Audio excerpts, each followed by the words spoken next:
Selama 1 tahun terakhir, kegaduhan politik mewarnai kabinet kerja bentukan Presiden RI Joko Widodo dan Wakil Presiden Yusuf Kala. Mulai dari minimnya prestasi sampai kegaduhan antar menteri. Tak melulu torehkan rapor merah, hasil survei nasional Indobarometer mengapresiasi kinerja sejumlah menteri, di antaranya Kementerian Kelautan dan Perikanan. Berikut kinerja pemerintahan di bawah Presiden Joko Widodo yang kami rangkum dalam Kilas Balik 2015.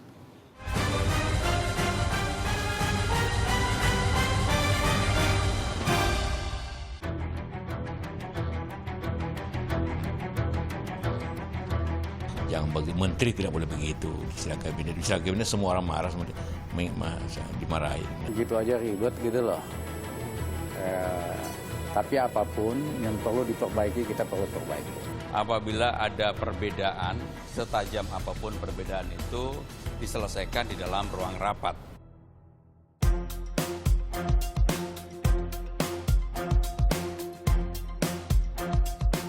26 Oktober 2014, Presiden Joko Widodo mengumumkan 4 menteri koordinator dan 30 menteri yang menduduki jajaran kabinet. Mereka kemudian dilantik 1 hari setelahnya. Kabinet ini diberi nama Kabinet Kerja dengan optimisme tinggi mampu bekerja maksimal untuk rakyat. Sayangnya harapan manis Presiden tak berjalan mulus. Alih-alih bekerja maksimal, berbagai kegaduhan justru mewarnai kiprah Kabinet Kerja.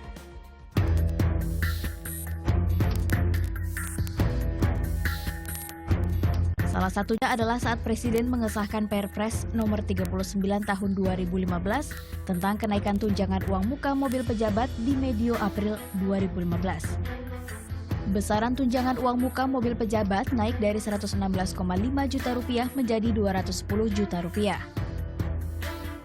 Kebijakan ini sontak menuai polemik karena dinilai tidak pro rakyat, terutama saat kondisi perekonomian Indonesia tengah dalam masa sulit. Kebijakan tersebut akhirnya dianulir. Presiden berdalih tidak membaca detail draft Perpres tersebut saat menandatanganinya. Presiden justru menuding pembantunya lah yang harusnya menyaring peraturan mana yang baik dan buruk bagi masyarakat.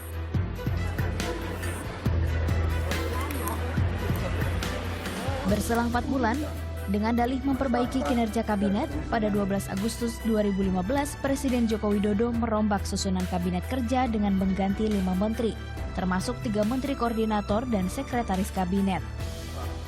Mereka adalah Menko Perekonomian Sofyan Djalil, Menko Polhukam Tejo Edi Purjatno, Menko Kemaritiman Indro Yono Susilo, Menteri Perencanaan Pembangunan Nasional, Kepala Bappenas Andrinov Caniago, Menteri Perdagangan Rahmat Gobel, dan Sekretaris Kabinet Andi Wijayanto.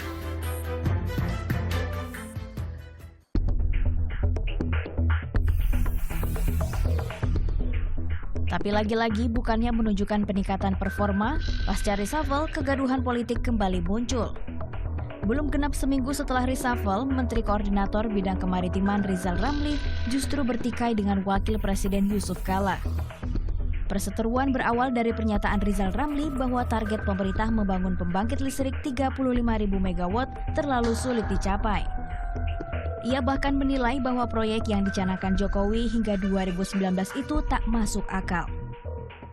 Meski akhirnya konflik bisa diredam, namun kegaduhan ini menjadi tamparan bagi Kabinet Jokowi JK. Di mata pengamat, kegaduhan ini wajar karena kabinet tengah dalam proses konsolidasi. Kemudian secara politik, Kabinet Jokowi JK ini saya melihat masih berjuang untuk secara internal itu melakukan konsolidasi supaya sinergi, koordinasi, dan kerjasamanya bisa lebih meningkat.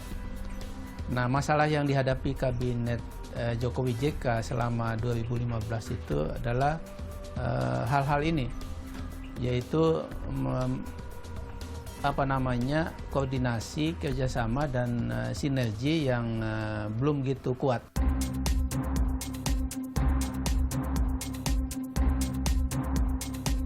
Sementara pemerintah menampik kegaduhan itu sebagai wujud ketidakharmonisan dalam pemerintahan Jokowi JK.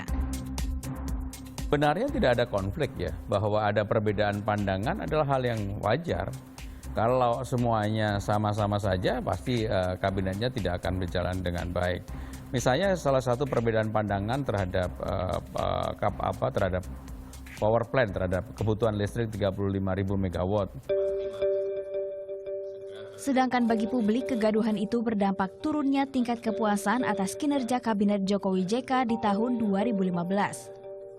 Berdasar hasil survei Indobarometer, tingkat kepuasan publik terhadap kinerja para Menteri Kabinet Kerja hanya mencapai 37,1%. Sementara yang tidak puas mencapai 46,7%. Kepuasan publik turun nyaris 10% jika dibandingkan dengan hasil survei 6 bulan sebelumnya. Saat itu tingkat kepuasan publik terhadap kinerja menteri mencapai 46,8%. Kalau berbicara tentang kerja kabinet selama 1 tahun Jokowi JK, tentu banyak hal yang harus diperbaiki karena kinerja menteri dianggap masyarakat itu belum memuaskan. Jadi tingkat kepuasan masyarakat itu masih di bawah rata-rata, di bawah 50%. Artinya tingkat kepuasan di bawah 50% itu artinya masih banyak PR yang harus diselesaikan. Rendahnya kepuasan masyarakat dan kinerja menteri yang belum memenuhi target mendorong munculnya isu reshuffle jilid 2. Bergabungnya Partai Amanat Nasional ke dalam Koalisi Indonesia Hebat makin menguatkan sinyal perombakan menteri dalam Kabinet Kerja. Ya, reshuffle itu adalah kewenangan presiden, dan reshuffle bukan hal yang ditabukan, dan presiden sudah pernah melakukan itu. Tentunya dengan bergabungnya Partai Amanat Nasional, kans peluang untuk terjadi reshuffle itu besar sekali, dan itu adalah kewenangan hak prerogatif presiden sepenuhnya. Tergantung presiden kapan akan dilakukan. Tak melulu menorehkan raport merah, hasil survei nasional Indobarometer mengapresiasi kinerja Menteri Susi Pujiastuti. Susi meraih 71,9% apresiasi publik. Disusul Menteri Pendidikan dan Kebudayaan Anies Baswedan dan Menteri Sosial Hovifah Indar Parawansa. Susi dianggap memiliki kinerja terbaik karena keberaniannya menenggelamkan kapal-kapal ilegal pencuri ikan. Selama 1 tahun di bawah kepemimpinan Susi Pujiastuti, KKP berhasil menenggelamkan sekitar 101 kapal asing yang terbukti melakukan illegal fishing di Indonesia dan berhasil menyelamatkan keuangan negara hingga 300 triliun rupiah per tahunnya.